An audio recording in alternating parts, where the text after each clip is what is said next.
This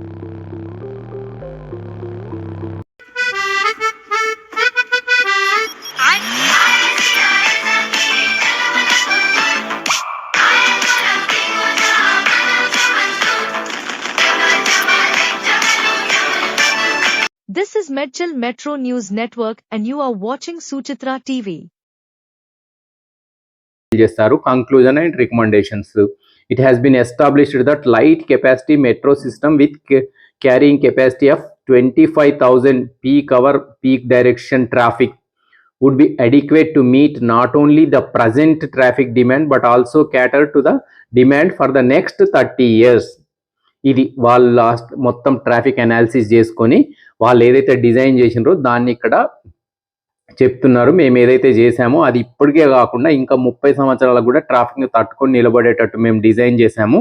after examining the various options, execution of Nagpur metro rail project is recommended that the project be implemented through government funding, implementing through SPV, namely Nagpur Metro Rail Corporation, registered under the Companies Act. The SPV should be PSU of Government of Maharashtra and Government of India. After the approval of state government, DPR to be sent to the Secretary, Ministry of Urban Development, Government of India, advising GOI of the state government's intention to take up the project on government funding basis and requesting for the letters in principle. ఇది అలా మనది కూడా same. ఇప్పుడంతా మళ్ళీ మనం కూడా మన procedure మనం అనుకున్నాం కదా, ఇప్పుడు డిపిఆర్ చేయమని సీఎం గారు ఆదేశించారు. డిపిఆర్ చేసేసి స్టేట్ క్యాబినెట్కు ప్రజెంట్ చేస్తారు. స్టేట్ క్యాబినెట్ అప్రూవల్ చేసి దాన్ని మళ్ళీ మన same ministry of urban development and housing కి పంపిస్తారు.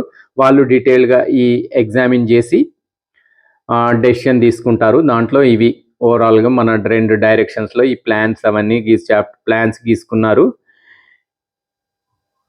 ఈ బ్యాక్గ్రౌండ్ ఫ్యాక్ట్స్ అబౌట్ నాగ్పూర్ అది మళ్ళీ అదే మనం ఇంతకుముందు చేసుకున్నాము.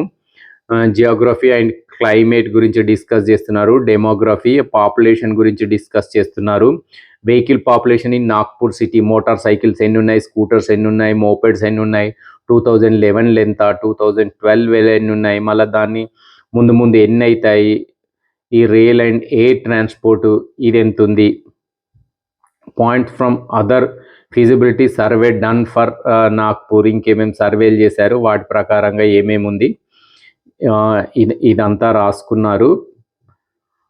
అలైన్మెంట్స్, డిఫరెంట్ అలైన్మెంట్స్, ఫైనల్ అలైన్మెంట్కి ఎలా వచ్చారు, ఎవరెవరు ఏం సజెషన్స్ ఇచ్చారు, ముందు ఎలా అనుకున్నారు, మళ్ళీ ఏమేమి మార్పులు చేశారు, ఫస్ట్ అలైన్మెంట్ ప్రకారం లెంత్ ఎంత ఉండే, మళ్ళీ ఇప్పుడు ఏముండే, ఫైనల్ అలైన్మెంట్ ప్రకారం లెంత్లు ఎలా వచ్చినాయి, structure of the detailed project, the structure of the detailed project report. The report contains the chapters as mentioned below. అవన్నీ అయిన తర్వాత ఫైనల్ అయిన తర్వాత చాప్టర్స్ ఎలా ఉంటాయో చెప్పారు. 22 చాప్టర్స్లో వీళ్ళు ఈ మొత్తం ఇచ్చారు. దీంట్లో ఇది index plan of the proposed Nagpur metro rail. First దేనికైనా కూడా ప్లానే ఉంటుంది కాబట్టి index plan. Alignment of corridors as proposed by LNT Ramboll consulting engineers. Different consulting ఇంజనీర్స్కు వాళ్ళు ఇచ్చారు కాబట్టి వాళ్ళు ఒకరొకరు ఏమేమి ఇచ్చారు, ఎంఆర్టీఎస్ కారిడార్ ఇది ఎల్ఎన్టీ వాళ్ళ ప్రపోజ్ చేసింది ఏమేమి ఎలా చేశారో అవన్నీ డిస్కస్ చేస్తున్నారు. టోటల్గా ట్రాఫిక్ డిమాండ్ ఫోర్కాస్ట్ ఇది అదే మనం మాట్లాడుకున్నదే. ఎకానమీ ఆఫ్ నాగ్పూర్ గురించి డిస్కస్ చేస్తున్నారు.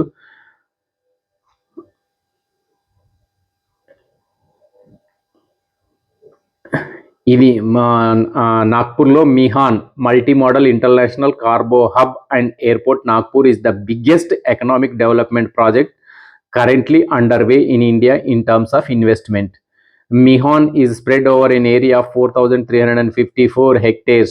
Mihan is an ideal business hub located in Nagpur, the geometry center of India, and easily accessible to all metro cities of India as well. Mihan project consists of 2 parts, namely అది వాళ్ళకు ఒక SEZ ఉంది అక్కడ, దానికి అది కన్స్ట్రక్షన్లో ఉండే అప్పుడు దాని మిహాన్ ఎలా ఉంటుంది, దానికి కూడా వీళ్ళు ఎలా మిహాన్ ఎలా కలుపుతున్నారు. మన వాళ్ళు కూడా ఇప్పుడు అందుకే మనది కూడా ఈ మన ఫ్యూచర్ సిటీకి కూడా మనం కలుపుకుంటూ మనం కూడా వేస్తున్నాము. అలాగే వాళ్ళు మిహాన్ అని వాళ్ళ దానికి కలుపుకుంటూ వేసుకుంటున్నారు. ఇది డైరెక్షన్, ట్రాఫిక్, పీక్ అవర్లో ఎంత ఉంటుంది పర్సెంటేజ్ అనేది.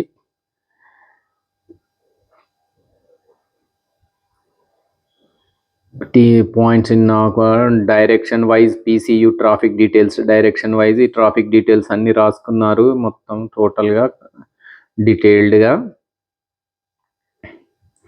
North south direction flow PCU ఇవన్నీ అవే ట్రాఫిక్లు వాళ్ళకి మొత్తం ప్రజెంట్ చేయడానికి. లోకల్ బస్సులు కార్లు ఏవెంత ఉంటుంది ఇదంతా.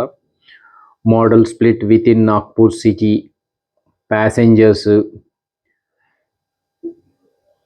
జనరల్గా ఇప్పుడు ఎలా ట్రావెల్ చేస్తున్నారు అనేది 64.91 ప్రైవేట్ వెహికల్స్లో ట్రావెల్ చేస్తున్నారు. 32.96% పబ్లిక్లో ట్రాన్స్పోర్ట్ చేస్తున్నారు. ఒక 2.13 నాన్ మోటార్లో ట్రాన్స్పోర్ట్ చేస్తున్నారు. Out of 64.91% private mode passenger trips, about 33 are two-wheeler trips and 31 points are trips made by cars. Out of 32 public trips are made by the auto rickshaws and 10% are made by local buses. Vehicle wise model split ఇది auto రిక్షాలు ఎంత ఉంటుంది, public transport ఏముంది అది వేసుకున్నారు. Public private modal split PCU vehicles, Nagpur railway station, ఇవన్నీ main bus stand, ఇవన్నిటిని ఎలా కలుపుతున్నారు, కీ లొకాలిటీస్ను అవన్నీ టైమ్స్ అవన్నీ రాసుకున్నారు. Real occupation work place survey ఇది main important. Work place survey conducted in Nagpur city to know the concentration and type of work place and workers socio economic conditions. In all 60,000 workplace were intercepted where 1.94 lakh people are working for a population of 24 lakhs, assuming 30% are workers. Total workers are about 8 lakhs. మన దగ్గర కూడా total workers మన దగ్గర కూడా 33% అనుకుంటే మన 30 lakhs పాపులేషన్లో total workers మనకి 10 lakhs ఉంటారు. In this manner about 25% workers are recorded during the survey. The survey was aimed mainly to identify main work centers within the city and not for preparing an exhaustive. వాళ్ళందరినీ survey చేసి మొత్తం డీటెయిల్గా తీసుకొని interview of workers ప్రజలను కూడా interview చేశారు. 15,060 workers were interviewed and several interesting information were extracted from the interview. From table it is observed that is one earning member family and 39% has two earning. From the table it is deduced workers population ratio is 0.35. It is also seen student population ratio is 0.2, but it is not possible to know whether all these workers make work trips using vehicle. Numbers, percentage, family members, students in a family ఎంతున్నారు, ఇది ఎంతున్నారు, సింగిల్గా ఒక్కళ్ళే earn చేసే వాళ్ళు ఎంతున్నారు, ఫ్యామిలీలో ఇద్దరు earn చేసే వాళ్ళు ఎంతున్నారు, మంత్లీ ఇన్కమ్ వాళ్ళది 0 to 10,000 వాళ్ళే 50% ఉంది. 10,000 to 20,000 20.7, 20,000 to 50,000 19.8, 50,000 to 1 lakh earn చేసే వాళ్ళు 8.8%, 1 lakh to 2 lakhs ఎర్న్ చేసే వాళ్ళు 1.3%.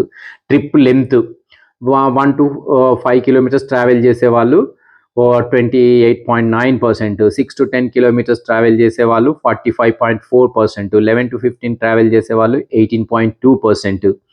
ఇలా డిస్టెన్స్ పోయినా కొద్దీ తగ్గుతుంది. 25 అట్లా కిలోమీటర్స్ చేసే వాళ్ళు 1%, 1.4కి వచ్చారు. 30 kilometers అలా 1.9కి వచ్చారు.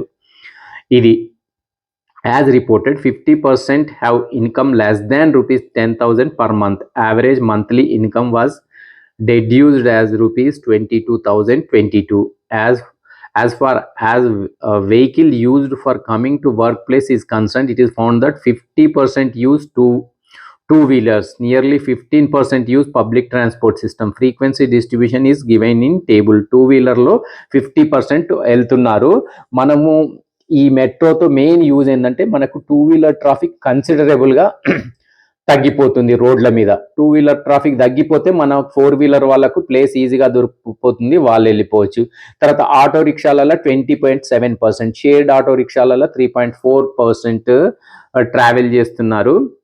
వెహికల్ దీనికి దాంట్లో ఎట్లా వెళ్తున్నారు. Trip forecasting using traffic models అవి రాసుకున్నారు. ట్రిప్ ఎండ్స్ ఎస్టిమేషన్ ఇవన్నీ రాసుకున్నారు.